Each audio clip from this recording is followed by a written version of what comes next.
Hello and welcome back to another University Deep Dive. Today we are joined by student Antoine Ali, or actually graduated now student, so previous student, and we're talking about the Masters in Real Estate Development program at Portland State University. So I'll turn it over to Spencer. Yeah, thanks, Sam. And Antoine, really nice to have you on. I'm excited to talk about Portland State. It's an area of the country where there's not a lot of real estate education. Let's be honest. I think University Yeah. of Washington has a program, and Portland State, and so I'm excited to learn more about what it means to study real estate at Portland State. So let's start there. Masters in Real Estate Development, Portland State University. What does it mean to study real estate at the graduate level at Portland State? Y- for me, the entire reason I went there uh, was because of the focus on equity and sustainability. The city as a whole, the amount of attention they pay to equity, especially in real estate, and then the forward-looking and forward-thinking of sustainable practices embedded within real estate.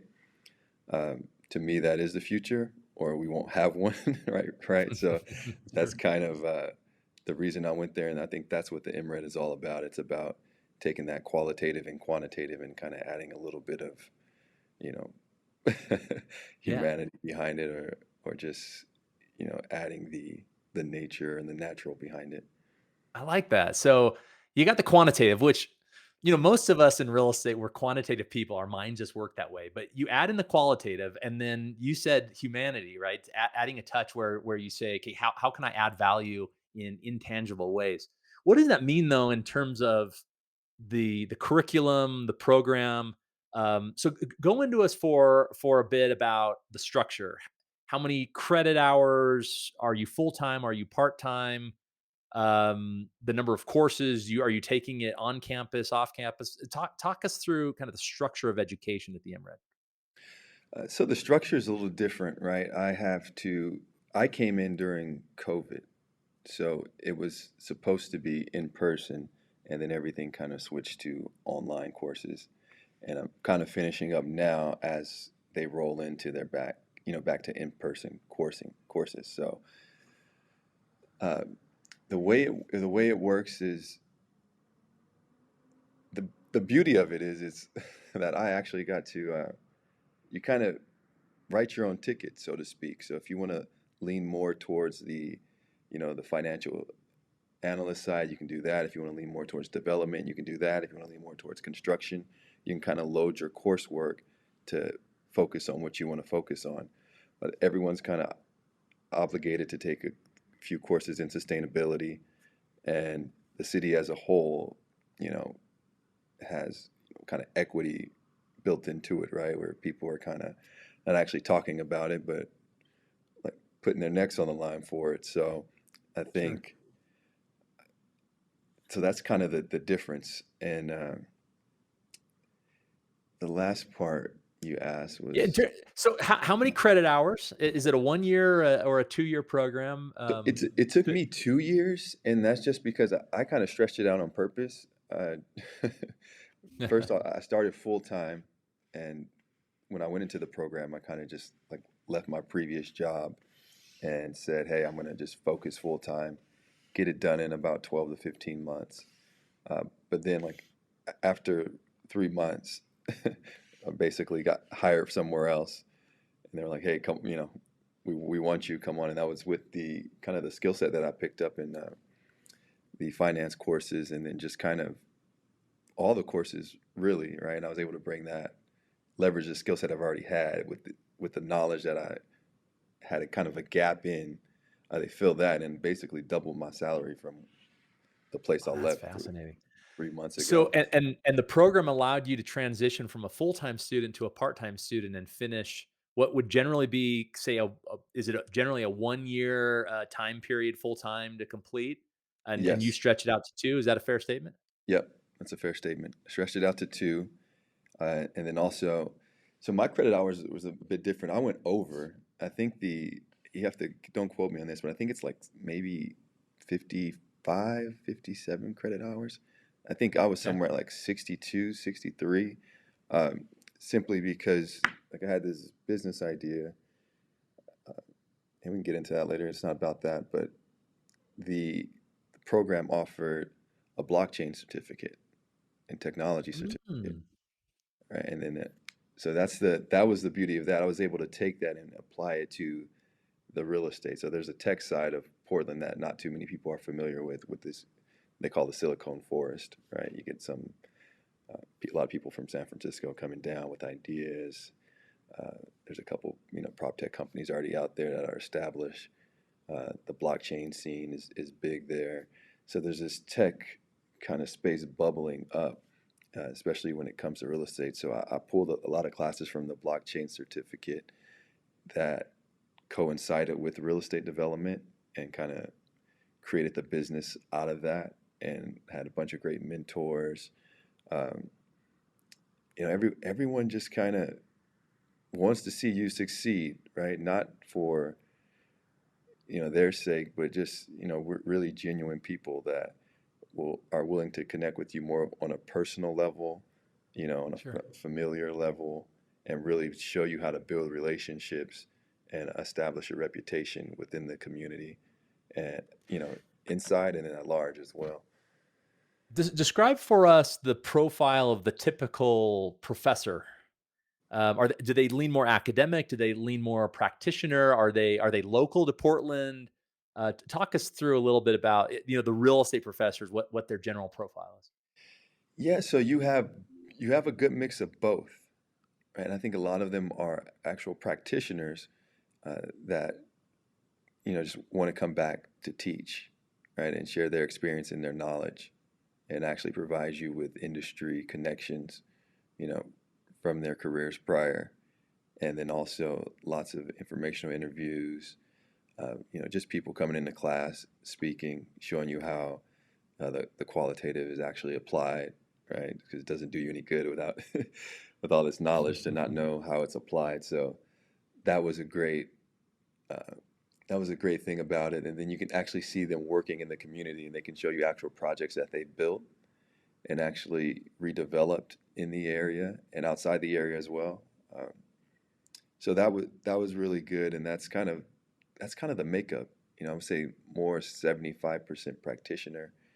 Uh, you know, Yeah, good. Well, so that's the academic side. I would classify it as highly flexible. It sounds like full time to part time, option to grab a certificate in blockchain, craft, call it your own path to a specialization that will then lead to and we haven't mentioned where you're working now, but Antoine's got a phenomenal job at kind of one of the big elite real estate institutions in the country, and so clearly your background and then the support of the MRED led to that. We'll talk about outcomes here in a second. Let's talk about extracurriculars. I get you went during COVID, so certainly was different while you were there.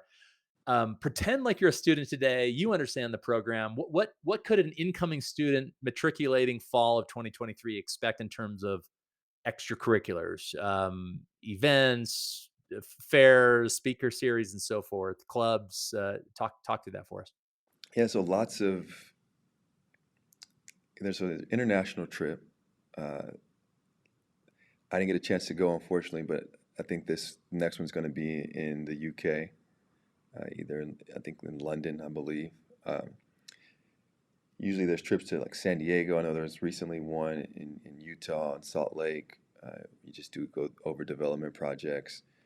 Uh, and there's a ton on the table that unfortunately, COVID, I didn't get a chance to go. There's NAOP, IREM, Crew, ULI. There's all kind of partnerships, and I even got a NAOP scholarship, uh, which was which was really cool. Um, Excellent. Lots of close partnerships. That a huge part of the cohort that have jobs with CB now, and other the top brokerages. So you kind of get to play in Portland, but Portland is a city that is developing kind of towards the future by the sustainability, the equity, that entire thing. So it what it doesn't promote that I think that they should do more promotion of is preparing you for leadership in the future, right? What is that going to look like? Okay, because quantitative, qualitative skills, we can get that right anywhere, but when you're in an environment to where you see that there's more non-institutional investors and developers in this area than anywhere. You see, Yeah. the push for tenant rights. You see, you know, uh, just all these things. They're kind of at the forefront of sustainability, right? You get to see, the urban growth boundary, right, where people actually valued nature and really wanted to take care of nature, and you know, whether it's absorbing rainwater on the roofs and matriculating that down into the streets and irrigating the water to where everything can constantly stay green, right? And just kind of living well with nature. So there's a lot of little things that they may not necessarily promote that makes you become more empathetic, just in your approach to real estate and your outlook to real estate, and how you're able to frame if you have to go in for, you know, maybe entitlements to some place, or you may have to sit at, one of the meetings where you have to speak to people about why your project should go and why it shouldn't go. And I think you're able to connect more, and you don't even look at yourself as some developer who just wants to turn a profit and get out. You're looking at yourself as someone who's a part of the community that wants to give back and collaborate with people and honor nature and honor people and honor the individuals that you're building for. So it creates Yeah. a whole new approach on how I actually looked at development when I first got in, to where you're not in opposition with the city or the municipality. You're in partnership and collaboration, and you're doing it out of a more of a labor of love for all than just kind of yourself. You Yeah, that's interesting. I mean, it's an altruistic take, but in my experience, and I spent the first over decade, if you look at it purely from a selfish standpoint, it's still in the developer's best interest to partner with the municipality to serve the goals of the greater community. Why? You're more likely to get a project done. You're more likely to be Yeah. successful. And I've found that the developers that try to swim upstream and view the community as an adversary, it doesn't work well for them long term. Yeah. And so the fact that you're learning that, right, is phenomenal, both in and out of the classroom. Let's talk a little bit about the alumni base. How old is the program? How deep is the alumni support? And you know, how involved can existing students and graduates get in call it an alumni organization? Those who have studied or working in real estate and that graduated from Portland State. Yeah. So first off, the program is led by an absolutely amazing director who, she's probably the ultimate connector, the best kind of relationship builder I've seen. And I've kind of, you know, taken a couple things out of her toolbox to to help with my networking. And she's just been awesome as far as getting the alumni, getting the program off the ground. She's a master kind of reader of character and able to connect people with each other, uh, beyond their individual goals. But I think she's able to see something in someone that they may need, whether they're in a C-suite position or whether they're a student. The student may have something that the C-suite person may need that they may not know, and she's able to pair those two, right, for mentorship. It's a great mentorship program. The alumni, they always come back. They always want to give back. It's really close knit, so much so to where the person I was paired with, I don't even look at him as a mentor anymore, more like a brother. You know, um, Wow. we talked about business, of course, but beyond that, we just really, really built a great relationship as far as, okay, come to my house. These are the mistakes I've made in the past with family, right, and business. Hmm. These are things that you shouldn't do. And not only telling me that, but calling and checking on me, right? Uh, I was in California. He's flown down several times just to say hello, right? Just to check in, help me with my son, right? Just whatever I Wow. needed. And I've flown down and visited his house with his family. My son picked blueberries in his backyard. Just these different things. And the beauty of it is we always hear real estate is a relationships business, right? But Yep. the other side is it's also a reputations business to where every deal you do, your reputation's on the line. But even to get to that position where you're even going to do a deal, you have to have some sort of a reputation where you can actually build that relation, right? If that makes sense as a foundation. Yep. So, you know, building that and not forgetting about family, not forgetting about honoring people and honoring your word, and just trying to be a stand-up person throughout, and then business will come to you. So, you know, try not to be kind of a magnet in a sense to build a aura, be authentic, right? That's one thing I heard. I used to be kind of ashamed of my story of where I came from, uh, just because I've never seen a developer in my backyard. I never even seen kind of really any real estate owners, right? So to have someone tell me, no, there's value in your story, right? Use it, but use it to help people understand because we really want to understand. We just don't know, right? And I was able to do That's kind of great. just things. I went there thinking one thing, I was going for real estate, but not only did I get that, I got an entire experience, right? So that's It's very clear, and your deep connection through the mentorship program with one alumni. I mean, um, that's life changing in a way, right? I mean, it sets you up for success in your career and as an individual, and that's yeah, inspiring. and Let's talk a little bit about yeah, better outcomes. father. When I say outcomes, oh yeah, that's Yeah. right, right. But in terms of outcomes, those who go into the program, first off, how many students generally are in a graduating class, and then where geographically do the students tend to find jobs post graduation, and in what types of firms? Kind of big institutional firms like you're working at? Are they going to small developers? Are they going into planning? Or are they going into brokerage? What's a typical outcome and again, start with how many people are in the graduating class, and then talk through those outcomes for us. Yeah, so our graduating class, I think COVID kind of dropped a little bit, so it should be up. But my graduating class was about 20. Um, Okay. I say maybe 10 of them go to kind of the major brokerages. Uh, there's a few that there's a planning degree that's separate. Uh, so that doesn't necessarily correlate with MREDs. And then a lot of them go to work for the developers that are in town. And then you get, some like me that are going to kind of these multinational corporations and working. Um, so that's Yeah, and geographically, are the majority staying in Portland, staying in the Northwest? Where geographically? so California, and where did you end up? I'm not sure geographic. I don't know where you are. Are you in I'm in California now, California. or I'm in where did you end up? Orange County. Okay. Yeah.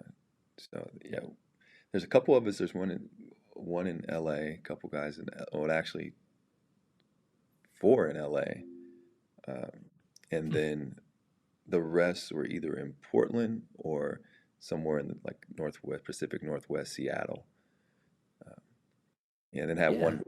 So say the West Coast. So, if I was someone sitting, say, on the East Coast, and I go, okay, I want to end up on the West Coast, it sounds like Portland State is an option. Yeah, With feeder. What about beyond the West Coast? Is there alumni reach outside of that, or what? Speak to us about kind of geography beyond the West Coast, you know if you what? don't mind. I'm not sure about the East Coast. My experience with the East Coast was I went to a developer just to kind of learn from him on the East Coast through an informational interview, and he was a Harvard grad, and he told me, he's just like, "Oh, you're at Portland State. I love what you guys are doing there," and it surprised me.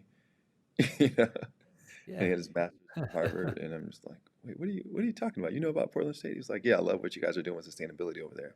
I'm always watching you guys." I'm like, "Oh, okay." Then it kind of made me, you know, think differently too. And he was Yeah. just, he's like, "I love what you guys are doing. Let me know, you have any information, feel free to share it." I'm like, "Wait, what? I should be asking you that, you know?" Well, I will say, and we bring this up on these profile series fairly often, that in real estate, different from many of the other in kind of finance asset types, is name brand matters a lot Yeah, less, and it's more about the person, their network, their reach. Um, so that doesn't surprise me, but it's interesting. So, but it sounds like a real concentration to the West Coast, and that yeah. makes a lot of sense.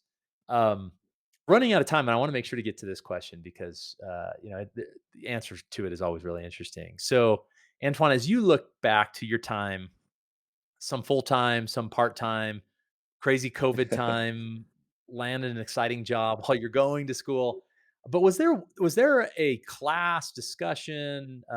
Maybe it was a time with your mentor, a speaking event. Was there some experience in particular that you look back at it, you say, "Wow, that really had an accelerating impact on the trajectory of my career"? The first would be meeting Julie Gibson and just kind of watching her network, watching how she interacts with people, and just kind of having her as a model. And then by her connecting me to my mentor, and she's done that with a lot of other people too, connect them with mentors. And we're like, "What algorithm do you have to make And she's like, "I kind of just go off my gut, And I think meeting Julie, and by Julie pairing me with Todd, that accelerated me in a way that I can't even explain. It was more of a, like you said, it was more of that relational aspect where, like you said, the big names don't really matter, right? As far as getting into this Mhm. sector, but it's how you frame yourself, how you position yourself, you know, the little things that you don't think that people are watching, how you treat your family, what kind of person are you, how you treat others, just this complete package to where someone will look at you and say, "I want to do business with that person," right? Just off your character alone. And that was something that, by me being in real estate prior, I've seen so many, just guys that are just yield driven, yield, yield, yield. Yeah. And that always felt uncomfortable for me. So I felt that, you know, where do I fit in all this? And when I met them and, we paired up with each other, we had dinner, lunch, very, very, uh, just they're on it as far as, hey, every Thursday we're going to meet at 11. And there's no way I'm going to miss this meeting with you, right? That's how the mentorship is. There's no way I'm never going to make any Huh. excuses not to meet with you. And, he showed up every meeting. Even if we had nothing to talk about, we always had something to talk about, but we had goals set out. We had who we were going to reach out to. We just had this whole kind of plan. What are you reading? What CEOs read in major real estate companies? What are they looking for in people? How do they balance their day? How do they block off their time? Who do they align themselves with? All these things to where it propelled me to start a business, and not only start a business, have one of the major multinationals look at that business and say, "We want to work with you." And that's a nod to Julie and Todd. That's not a nod to anyone else. That's them, seeing something and having this program, and understanding that real estate goes beyond numbers, that there's people behind those numbers, and there's stories behind those numbers, and that's how you move the needle, on everything else. So, Well, thank you, Antoine. Yeah. If you're representative of the typical students coming out of Portland State, the program is doing very well, and very informative to those who watch. I'm sure appreciate both your perspective and also the insights that you share around an MRED at Portland State. With that, let me turn it back to Sam to wrap us up. Yes, we would like to thank Antoine for joining us here today. Absolutely phenomenal. And to the viewers and readers, thanks for taking the time to watch today's deep dive. Best of luck to you and to your adventure in commercial real estate.